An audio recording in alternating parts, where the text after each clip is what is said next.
Halo Sobat Agitex, bersama saya kali ini Tito yang akan membawakan Agitex Classroom pada kesempatan kali ini.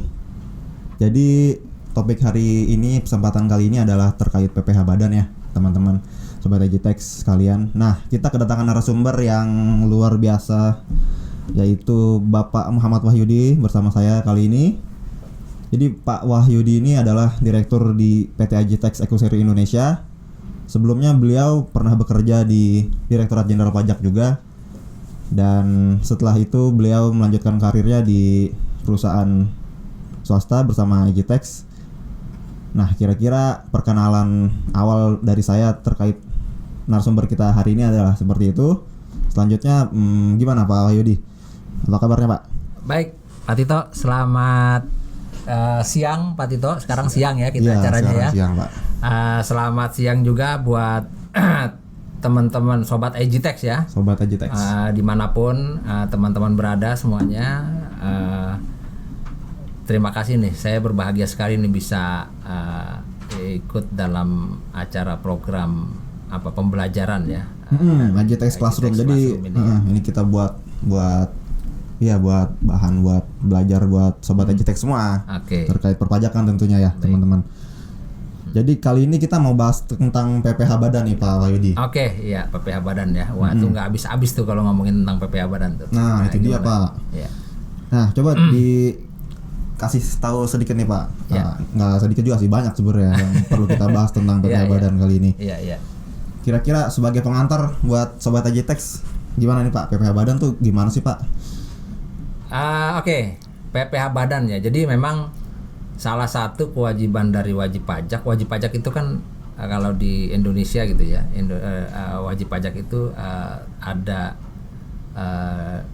dua sebenarnya kriterianya. Ada wajib pajak dalam negeri, ada pajak luar negeri. Ya, wajib pajak dalam negeri atau terutama itu adalah wajib pajak yang memang berdomisili ya, lahir di Indonesia dan berdomisili berkegiatan usaha di Indonesia.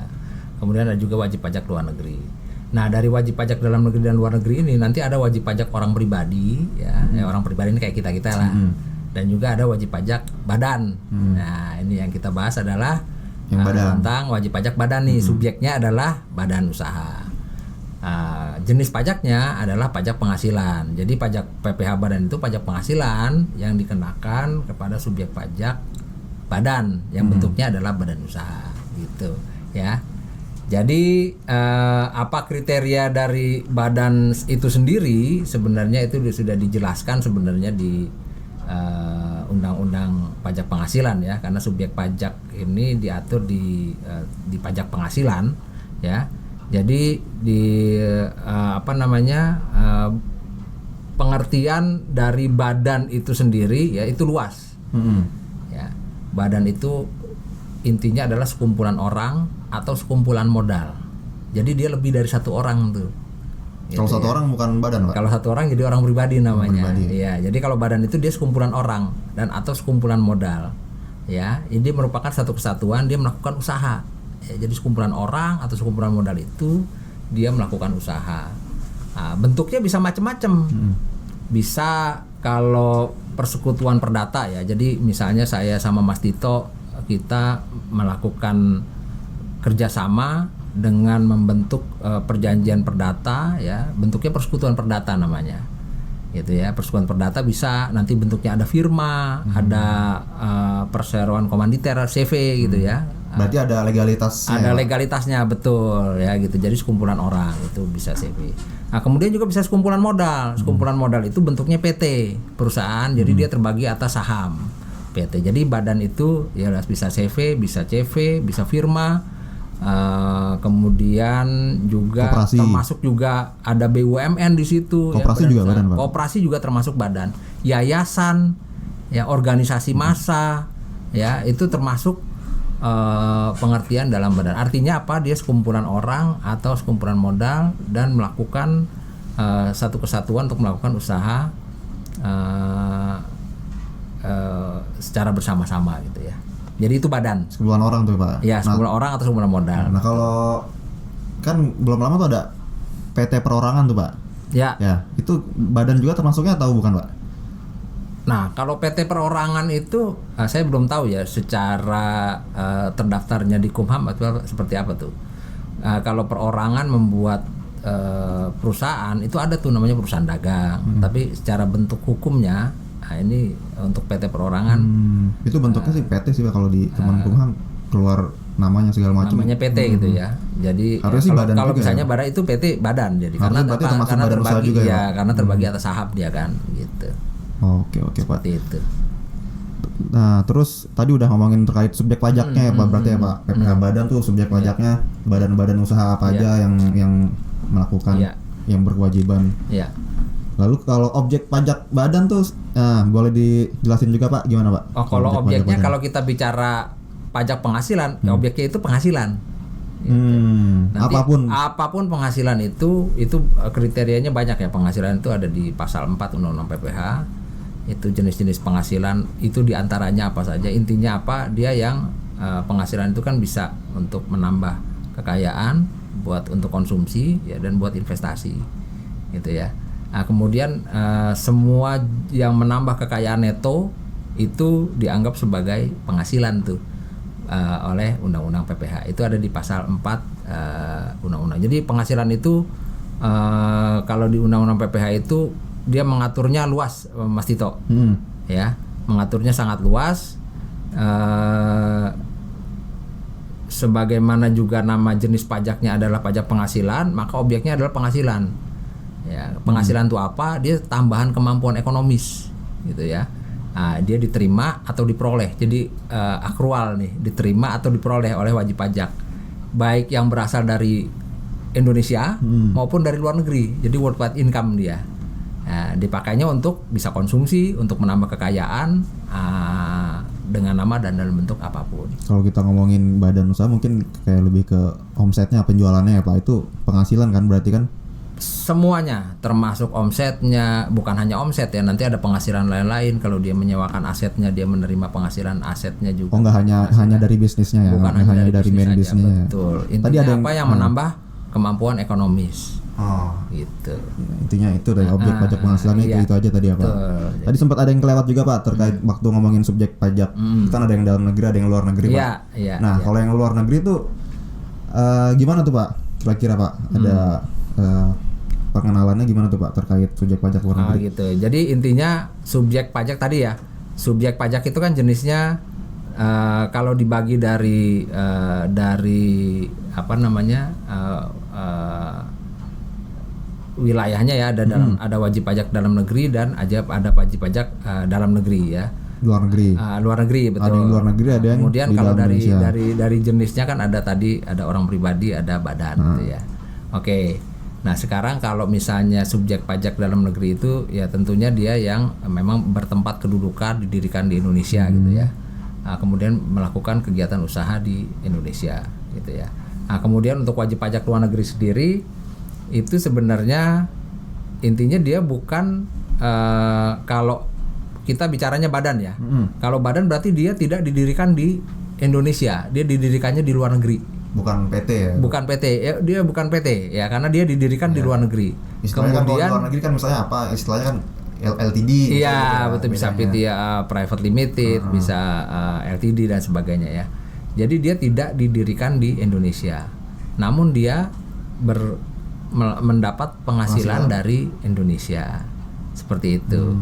Ya, kalau orang pribadi juga gitu. Ini ada orang pribadi, dia bukan warga negara, dia tidak lahir di Indonesia, dia merupakan warga negara luar negeri, namun memperoleh penghasilan dari Indonesia. Itu wajib pajak luar negeri, gitu ya. Kalau yang misalnya kalau yang ngomongin yang di luar negeri itu Pak, biasanya kan mereka juga ada perwakilan tuh di Indonesia. Padahal dia punya induk di luar negeri. Sebenarnya dia subjek pajak luar negeri nih. Posisi kantor pusatnya di luar negeri. Nah, itu gimana tuh Pak? Itu ada istilahnya nggak kalau di Oke, jadi kalau ada wajib pajak luar negeri, dia memiliki badan ya, kemudian dia mewakili perwakilan di Indonesia, ya itu nanti kalau dia memenuhi jangka waktu tertentu ya, lebih dari 183 hari, kalau yang berdasarkan undang-undang, atau ada juga waktu tertentu yang ditentukan dalam tax treaty gitu ya, atau time test namanya, maka dia menjadi namanya bentuk usaha tetap. BUT kalau orang sebut BUT atau permanent establishment di Indonesia. Jadi dia dianggap sebagai wajib pajak dalam negeri. Ya, wajib pajak dalam negeri, wajib pajak luar negeri yang menjadi wajib pajak dalam negeri di Indonesia. Hanya atas kegiatan usaha yang dilakukan di Indonesia saja tapinya. Seperti itu. Jadi bentuknya macam-macam. Bisa dia badan usaha itu dia punya perwakilan di Indonesia untuk menjalankan kegiatan usaha aktif ya. Kemudian dia juga punya tempat kedudukan manajemen, punya cabang perusahaan, punya kantor perwakilan, atau punya gedung kantor, punya bengkel, punya gudang gitu ya. Atau punya juga menempatkan server di Indonesia ya, atau punya wilayah pertambangan ya. Nah, itu dia tetap perusahaan luar negeri namun sudah menjadi BUT atau badan usaha tetap, bentuk usaha tetap di Indonesia. Nah, dia dikenakan pajak di Indonesia atas penghasilan yang diterima dari Indonesia saja. Gitu ya. Contohnya contoh BUT ya. Contoh BUT itu banyak ya, misalnya ada kalau ada pertambangan minyak tuh ada Exxon dan sebagainya gitu ya, dia punya pertambangan minyak di Indonesia. Nah, itu dia bentuknya BUT. Nanti penghasilannya atas penghasilan dari Indonesia saja, tidak dari luar negeri. Nah, kemudian ada juga misalnya bank Citibank. Ya, Citibank itu bentuknya BUT, bukan PT dia, karena dia seperti cabang di Indonesia seperti itu. Gitu ya, BUT, betul. Istilahnya BUT. Istilahnya BUT, betul. Dia melakukan kegiatan usaha di Indonesia, memperoleh penghasilan Indonesia dalam jangka waktu tertentu ya, bisa lebih dari 183 hari atau jangka waktu yang telah ditetapkan di dalam tax treaty itu, namanya time test. Bisa 60 hari, bisa 90 hari tergantung perjanjian dengan treaty partner negara tempat pusatnya BUT ini berada. Gitu. Oke Pak, makasih atas penjelasannya. Nah, tadi balik lagi ke yang objek pajak nih Pak. Tadi udah sempat kita singgung di awal. Nah, objek pajak PPh Badan tuh terkait berbagai macam bentuk penghasilan berarti yang diterima oleh wajib pajak badan ya. Iya, betul. Itu merupakan objek pajak PPh Badan. Iya. Nah, kira-kira bisa kasih contoh yang sederhana nggak Pak buat sobat Ajitex? Iya. Oke, jadi kalau di dalam undang-undang itu saya ulangi lagi ada di pasal 4 mengenai objek PPh Badan itu adalah penghasilan. Penghasilan itu adalah setiap tambahan kemampuan ekonomis yang diterima atau diperoleh oleh wajib pajak ya, baik yang berasal dari Indonesia maupun dari luar Indonesia, dia dapat dipakai sebagai konsumsi atau untuk menambah kekayaan ya, dalam bentuk dan dalam nama dan dalam bentuk apapun. Kalau di dalam undang-undang sendiri dikasih contohnya ada beberapa tuh, tapi ini bukan ini ya, jadi ini hanya beberapa contoh saja, bisa lebih dari itu ya. Intinya dia adalah menambah kemampuan ekonomis. Dia bisa kalau buat orang pribadi itu dia ada imbalan yang berkenaan dengan pekerjaan seperti gaji. Itu kan orang pribadi. Orang pribadi. Kemudian kalau misalnya buat badan usaha itu ada laba usaha. Ya, jadi penghasilan tuh laba usahanya. Penghasilan omsetnya dikurangi dengan biaya-biaya yang boleh dikurangkan. Berarti profitnya. Itu berapa penghasilan kena pajaknya lah ibaratnya. Penghasilan itu kena pajaknya, itulah objek pajaknya di situ. Jadi omset berapa, biaya-biaya berapa, baru itu adalah laba usahanya. Itulah itunya yang dikenakan objek pajaknya. Nah, kalau yang langsung dari omset bukannya ada tuh Pak? Itu ada ya. Ini kan contoh-contohnya dulu ya, termasuk itu laba usaha. Kemudian selain laba usaha juga yang jadi objek pajak juga kalau dia dapat keuntungan dari pengalihan harta. Misalnya perusahaan itu dia jual asetnya, maka selisih antara nilai buku dengan nilai perolehan secara penghitungan fiskalnya, maka itu adalah penghasilan. Nah, misalnya perusahaan punya kendaraan operasional, dia beli 100 juta, dijual 200 juta. Sisihnya itu yang jadi objeknya Pak. Kalau jualnya rugi gimana Pak? Kalau jualnya rugi bisa menjadi beban buat badan usaha. Berarti tapi bukan objek pajak kan kalau jualnya. Bukan objek pajak. Misalnya beli 100 dijual 90. Iya, itu rugi ya. Jadi ininya sebagai penghasilan. Namun hasil jualnya itu sebagai penghasilan, nanti nilai sisa bukunya itu tinggal sebagai pengurangnya gitu. Oh, selisihnya malah jadi beban ya. Iya, betul. Jadi objeknya adalah penghasilan, nanti penghasilan ini itu laba usaha. Jadi bisa dikurangkan dengan biaya-biaya yang berhubungan dengan usahanya itu gitu ya. Jadi banyak kalau misalnya perusahaan dapat bunga, dapat dividen, dapat royalti, dapat sewa atas aktiva, itu merupakan bagian dari penghasilan objek PPH untuk perusahaan, untuk badan objek PPH badan. Iya, betul. Udah mulai ada dapat gambaran sih Pak terkait objek PPH badan ya. Nah, terus yang tadi sempat saya tanya tuh Pak, kalau yang langsung dari omset tuh kan ada juga kan Pak? Iya. Nah, untuk kemudahan memang di dalam undang-undang PPH itu ada beberapa pajak penghasilan yang dikenakan namanya PPH final. Iya. PPH final itu artinya apa? Dia udah nggak usah, kan kalau normalnya itu dalam penghitungan pajak penghasilan itu adalah berapa penghasilannya dikurangi dengan biaya-biayanya gitu ya. Kemudian itulah penghasilan neto fiskalnya ya. Cuma tidak sederhana ya, sebenarnya sederhana tapi tidak sederhana itu, karena wajib pajak badan itu ada kewajiban untuk menyelenggarakan pembukuan. Gitu ya. Jadi nanti bagaimana cara penghitungan penghasilannya itu ya, laba penghasilan kena pajak ya istilahnya, itu adalah dengan mengikuti pembukuan yang dia selenggarakan ya. Jadi ada kewajiban pembukuan. Nah, untuk beberapa usaha ada yang agak sulit nih. Jadi untuk mempermudah aja sebenarnya proses pembayaran pajak, makanya dikenal dengan PPH final. Artinya apa? Dikenakan atas langsung dari penghasilan brutonya dengan tarif tertentu, udah nggak usah dihitung-hitung lagi, nggak usah ada kredit pajak lagi, lebih gampang jadinya ya. Namanya PPH final. Nah, PPH final ini namanya ada PPH pasal 4 ayat 2, ada pasal 15. Nah, pasal 4 ayat 2 tuh contohnya misalnya sewa bangunan, sewa tanah dan bangunan gitu ya. Itu kan kalau menghitung komponen biayanya repot tuh, kapitalisasi dan sebagainya. Makanya untuk mempermudah, atas sewa tanah dan bangunan udah dikenain aja final 10% seperti itu. Kemudian juga ada juga jenisnya itu penjualan saham di bursa ya. Ya, kalau ngitung naik turunnya kan agak repot tuh. Makanya sudah dikenakan setiap transaksi kena 0,1% ya. Final dari brutonya. Nah, seperti itu. Jadi itu yang untuk mempermudah sebenarnya. Ya, jadi intinya kalau PPH final itu untuk lebih mempermudah secara mekanisme penghitungannya ya Pak. Penghitungan betul. Jadi langsung dari omset langsung dikali tarif tertentu langsung gitu ya. Langsung ketemu pajaknya berapa. Itulah pajaknya berapa. Nah, itu yang nanti langsung dibayarkan. Udah nggak usah dihitung-hitung lagi. Nggak usah nanti dihitung ulang, dikurangi biaya-biaya lagi. Udah langsung final namanya. Seperti itu. Sebagai kemudahan juga dari kemudahan dari Direktorat Jenderal Pajak ya Pak. Nah, kalau yang UMKM itu kan juga nggak sih Pak? Nah, itu termasuk juga tuh. UMKM itu termasuk yang boleh menggunakan PPH final juga. Cuman kan berbatas waktu dia ya. Nah, jadi untuk UMKM dengan omset kalau untuk badan di bawah 4,8 miliar ya. Dengan omset 4,8 miliar itu untuk badan usaha dimungkinkan tuh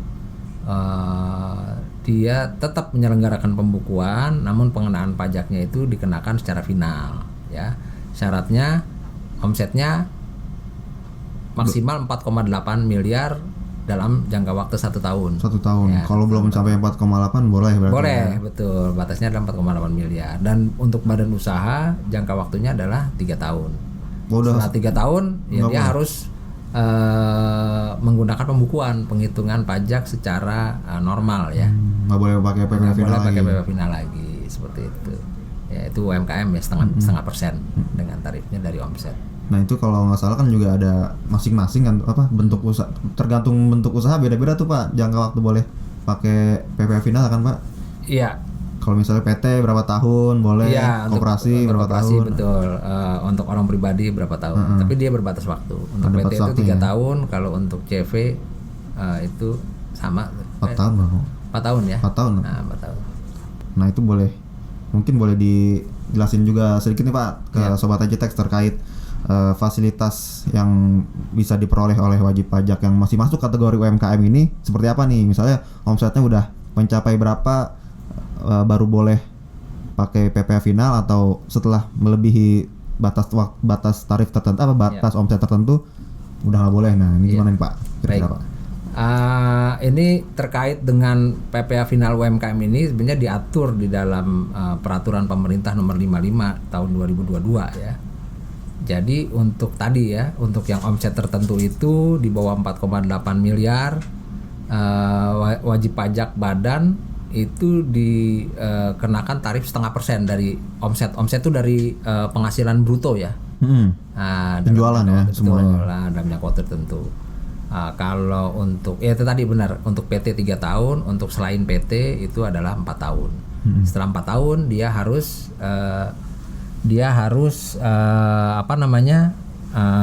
menyelenggarakan pembukuan, menghitung pajak sesuai dengan ketentuan normal yang berlaku ya. Seperti itu. Ya.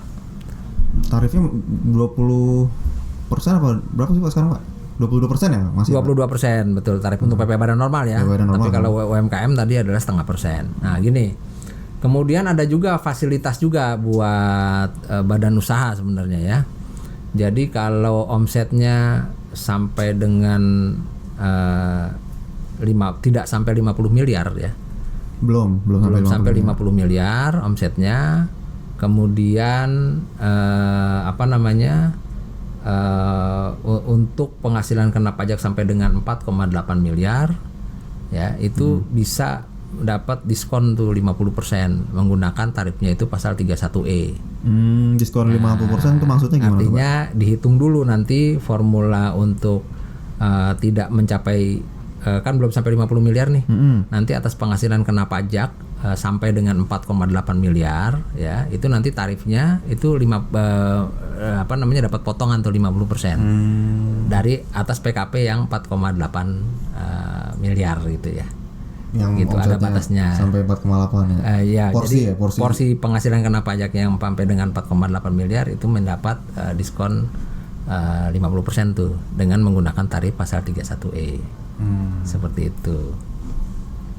Ya. Nah, itu fasilitasnya tuh buat untuk wajib pajak yang omsetnya di bawah 50 miliar.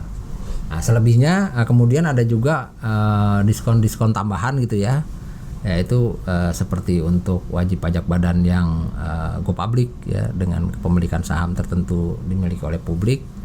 Nah, itu nanti juga mendapat pengurangan tarif pajak tuh yang tadinya 22% menjadi lebih kurang dari 22%. Seperti itu Pak Sito. Oke Pak Wahyudi. Jadi tadi ya terkait tarifnya ternyata beraneka ragam ya. Iya. Nggak hanya flat. Iya. Bahkan dulu kalau nggak salah tuh 25% sempat ya Pak sebelumnya kan? Iya, sebelum undang-undang HPP ini ya 25% tadinya. Kemudian turun lagi menjadi 22%. Baik, Sobat Agitex. Nah, kita lanjut ke materi terkait PPh badan. Nah, Pak Wahyudi. Ya. Nah, ini kira-kira terkait PPh badan tadi itu wajib pajak dalam negeri yang bentuknya PT, CV, koperasi atau apapun itu segala macam. Nah, itu kewajibannya sebagai wajib pajak badan tuh seperti apa Pak Wahyudi? Apa aja yang perlu disiapin sebagai wajib pajak badan nih Pak? Oke, yang pertama sebagai wajib pajak badan ya, tentunya dia harus terdaftar ya, punya NPWP itu pasti. Ya, jadi kalau mendirikan perusahaan itu pasti terdaftar punya NPWP. Ya, jadi untuk mendaftarkan NPWP ini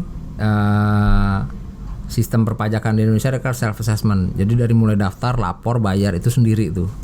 Tidak melalui ketetapan pajak ya, jadi tidak menunggu dulu penetapan dari DJP. Ini maka wajib pajak badan yang pertama ketika berdiri dia harus mendaftarkan diri untuk punya NPWP. Ya.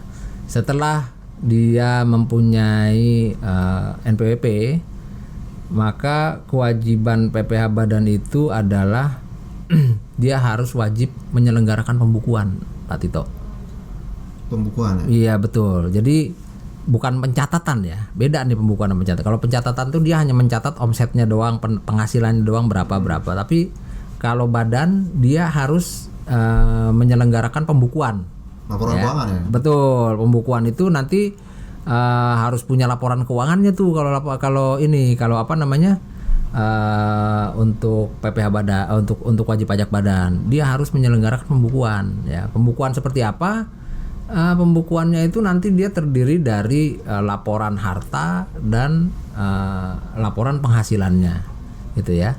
Kalau di dalam undang-undang pajak, kalau misalnya perusahaannya sudah besar kan dia bisa mengikuti standar akuntansi gitu ya. Namun kalau di dalam undang-undang sendiri ya, pengertian dari pembukuan itu, jadi pembukuan itu minimal sekurang-kurangnya itu terdiri dari catatan mengenai harta. Jadi asetnya berapa.